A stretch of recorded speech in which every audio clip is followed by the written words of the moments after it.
Directions for your overlapping buildings. Remember your name and teacher code on the back. On your table, you'll have a variety of cardboard rectangles that you can share.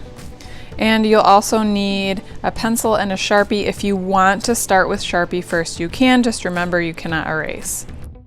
Choose any rectangle you would like, any size, and place it on your paper wherever you want. And then you're going to hold on to it really securely, not lifting the hand that's holding it.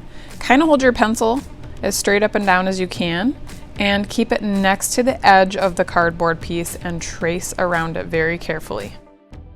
If you want, you could use the straight edge of the cardboard pieces to create a roof, or you could just draw it without if you want. Sometimes it's helpful to make kind of a dot for the middle point of your roof and then continue adding the lines.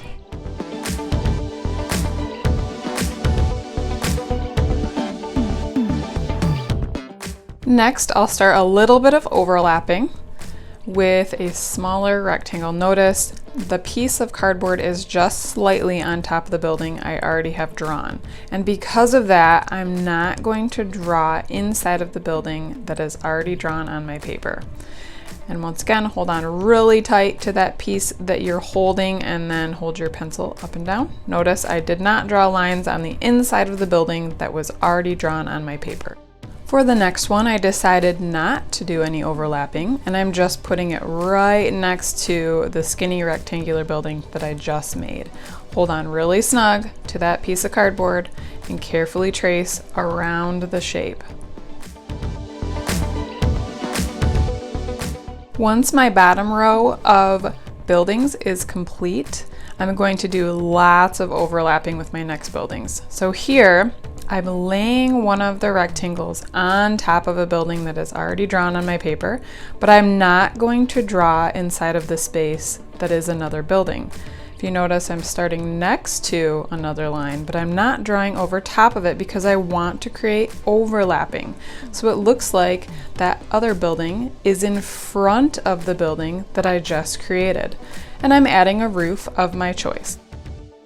You're going to repeat this process by not tracing all the way around the rectangles to create overlapping. Then when you're done with pencil, very carefully retrace your lines with Sharpie. And that's all for the first part of our project.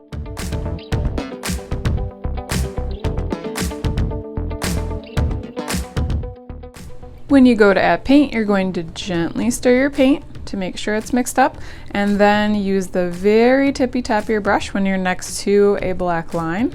So you're almost tipping your brush so it's a little bit more straight up and down, and you're picking up your brush every time that you add a new brush stroke on your paper.